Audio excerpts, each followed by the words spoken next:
Good morning. Good morning. Welcome to worship on this transfiguration of our Lord. This is the day we get to celebrate that moment when Jesus on the mountaintop was revealed in all of his glory in front of the disciples. It'll be a glorious day. I'm Pastor Zach. I'm the interim pastor here. Welcome to all of you on this day. We have a couple of announcements. First of all, this Wednesday, March 5, is Ash Wednesday. It will be the start of Lent, the start of the 40 days of Lent, when we kind of focus on what we can do to refocus our lives so that we can follow Jesus better and more consistently in our lives. So that's on the 5th at 7 p.m. here.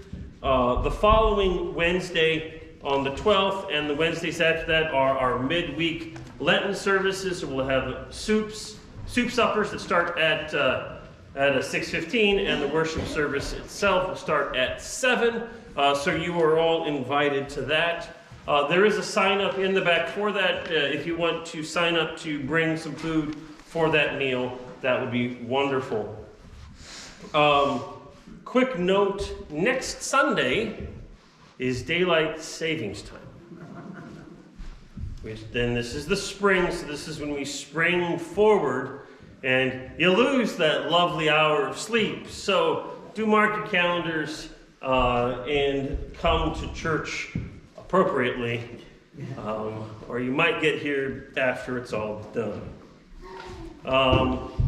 And then I think finally I want to make a note that our opening hymn, Thy Strong Word, there are 6 verses in that song, but we are going to sing 1, 2, 4, and 5. So it's not on the board, but we'll get there. I'll remind you. 1, 2, 4, 5 for our opening song, Thy Strong Word. So with that, I invite you. The Holy Gospel according to Luke. Glory to you, O Lord. Now, about 8 days after these sayings, Jesus took with him Peter and John and James and went up on the mountain to pray. And while he was praying, the appearance of his face changed, and his clothes became dazzling white. Suddenly they saw 2 men, Moses and Elijah, talking to him. They appeared in glory and were speaking of his departure, which he was about to accomplish at Jerusalem. Now, Peter and his companions were weighed down with sleep, but since they had stayed awake, they saw his glory and the 2 men who stood with him.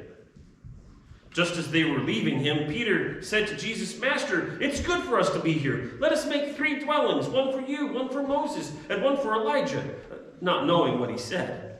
And while he was saying this, a cloud came and overshadowed them. And they were terrified as they entered the cloud. Then from the cloud came a voice that said, This is my son, my chosen. Listen to him. And when the voice had spoken, Jesus was found alone.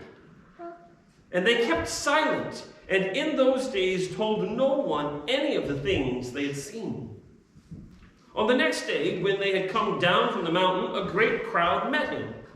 Just then a man from the crowd shouted, Teacher, I beg you to look at my son. He is my only child. Suddenly a spirit seizes him, and all at once he shrieks. It convulses him until he foams at the mouth. It mauls him and will scarcely leave him. I begged your disciples to cast it out, but they could not. Jesus answered, You faithless and perverse generation, how much longer must I be with you and bear with you? Bring your son here. While he was coming, the demon dashed him to the ground in convulsions, but Jesus rebuked the unclean spirit, healed the boy, and gave him back to his father. And all were astounded at the greatness of God. This is the gospel of the Lord. Praise to you, O Christ. Wrong side of the church. Sorry about that. I don't have eyes on I'm not a mom. I don't have eyes on the back of my head. I'm sorry. All right. Are those the extra ones? All right.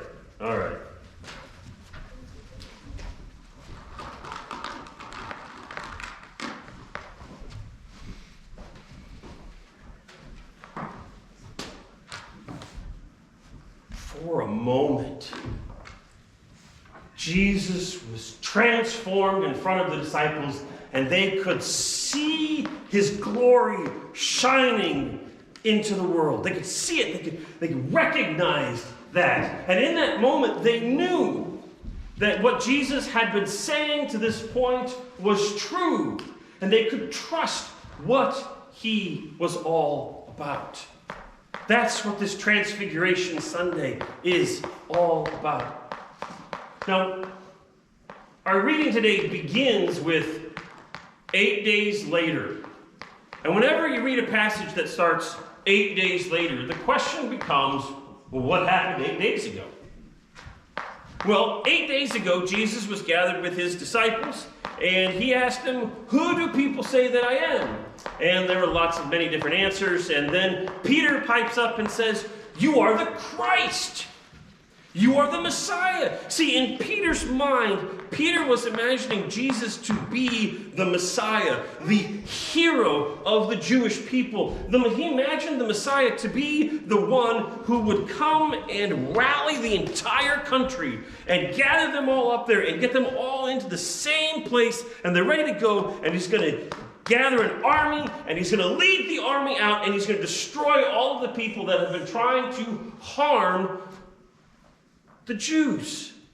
In the time of Jesus' day, the primary enemy there would have been Rome, right? So like the Judea was just this tiny little place, and Rome is like this big giant place, and they expected that Jesus would rally the people, and with Jesus, the Messiah, at the helm, they would attack the Romans and kick them out, and then rebuild the whole new nation, and it would be glorious and wonderful and amazing. That's what Peter was expecting on this. And he says, Jesus, you're the Messiah. And Jesus says, you're right. Now, don't tell anybody. And already, Peter's like, what do you mean don't tell anybody? You're the Messiah. We got to tell everybody because this is kind of a big deal. And then Jesus says, the Messiah is going to go to Jerusalem, and he's going to suffer, and he's going to be killed, and in 3 days, he's going to rise again. And you can just see the air deflate from those disciples in this moment because they have no idea what's going on, because everything that Jesus has just said about what he's going to do as the Messiah is the exact opposite of what they were expecting the Messiah to do. They just can't seem to mesh these two disparate pictures, the one that they had in their head and the one that Jesus is displaying in front of them. They can't fit them together. They can't make them fit. And so for a moment, when they were so excited, the future was clear that Jesus was going to come and do all of this great stuff. And then, in a sentence or two, everything becomes murky. And they have no idea what to expect from the future.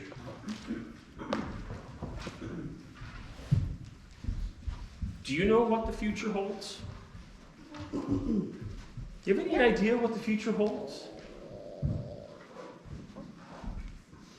Some things are kind of murky, and some things are bringing up the anxiety and the uncertainty. Right? I know I've been here over 2 years, but I'm still the interim pastor. At some point in time, we're waiting for the right person to come and be the pastor here. We have finally paid off the loan for this part of the building. Isn't that exciting? We're going to celebrate that in a few weeks. We haven't figured out exactly when, but we're going to celebrate that. But now we have to figure out, what does it mean to live into this space? What does it mean to use this new space that we have to further the ministry of this congregation? We're on the cusp of the season of Lent. And it's worth asking in the season of Lent, how then can we live into our mission as being a community of worship and service? How do we live into that even better? How do we embody that even more?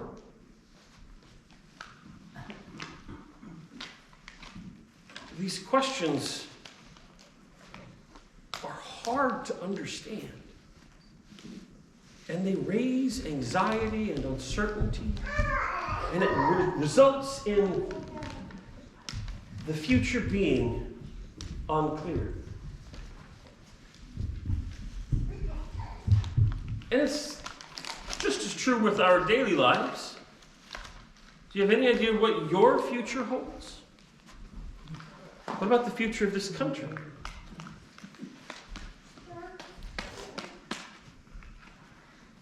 So Jesus goes up onto that mountaintop with Peter, James, and John. And while he's up there, he is transfigured. His face begins to glow. His clothes become dazzling white. Imagine a really bright LED shining in your face bright. I mean, that's really uncomfortable bright at the times. Right, so Jesus is glowing, and then the disciples are kind of squinting, trying to figure out what's going on. And then they see Moses and Elijah. These are the two big pillars of the Jewish story from the Old Testament with him. And they're talking to Jesus about what's going to come next. And then as this is going on, their minds are just being blown. These disciples, they don't have any idea what's going on. They're getting really confused. And then all of a sudden, the two disappeared. And they're like, Jesus, we should be here. And then the cloud comes. The cloud comes, and now they can't seem to see anything. A number of years ago, I was driving to my in-laws. Julie and I were driving, and so they live in rural Illinois. And it was one of the worst, foggiest nights I have ever been in. There was like zero visibility, and I had to drive this, and I'm driving through the rural country roads of Illinois, and I don't know this place really, really well, and I was saved by two things.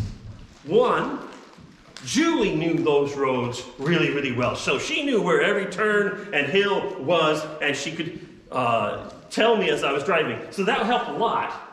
But that only helped to some. And the other one was that white line on the side of the road. You guys know that white line.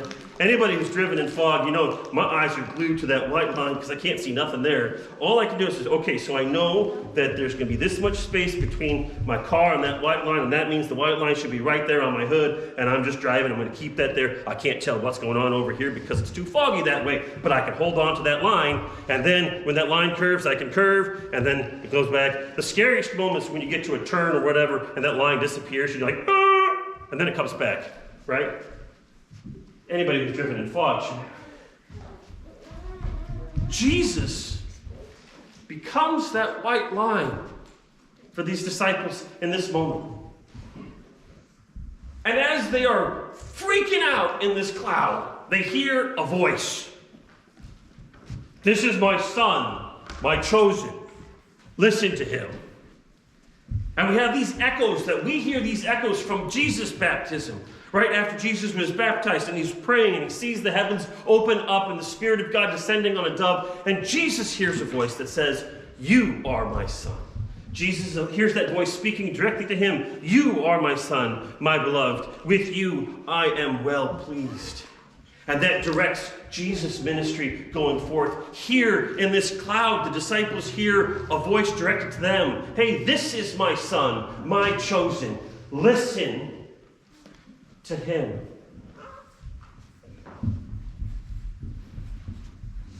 Listen to Jesus. You don't have to try to understand it all. You don't have to try to plan for every detail of the future. Some of you planners out there are getting a little bit anxious with that one. I get it. You don't have to try to put it all together. Listen to Jesus. Trust in the presence of Jesus and live in the compassionate love of the chosen one of God.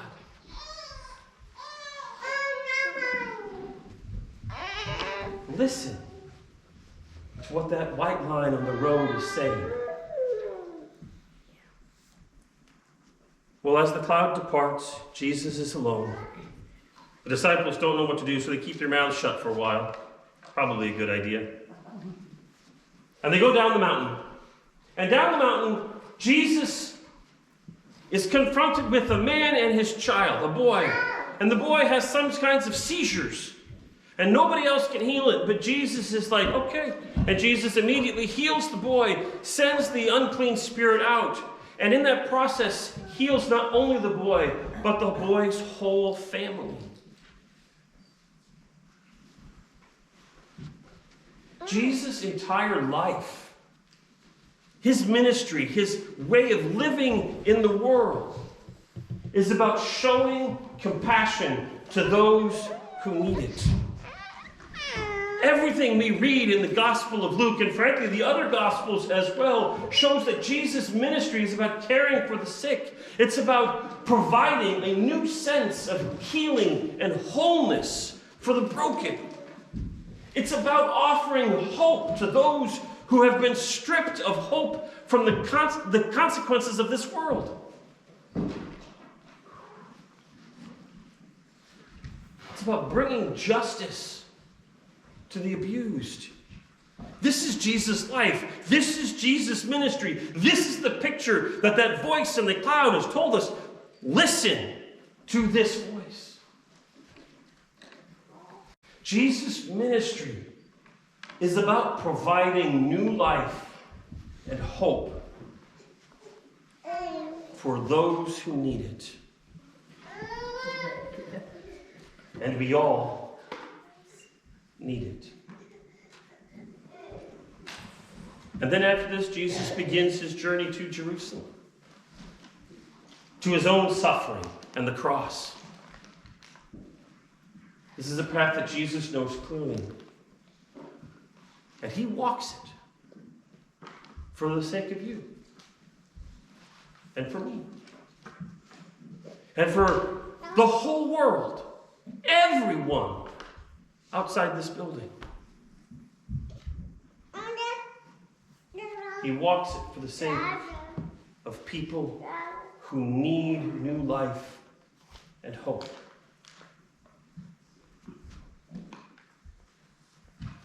Listen to Jesus. Amen.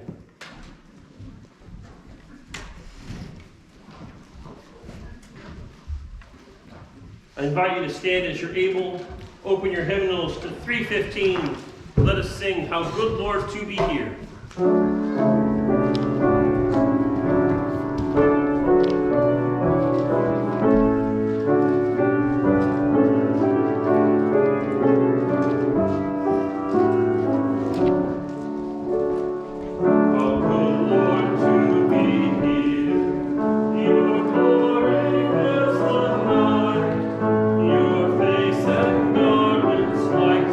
Sunshine with all power of light.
singing in the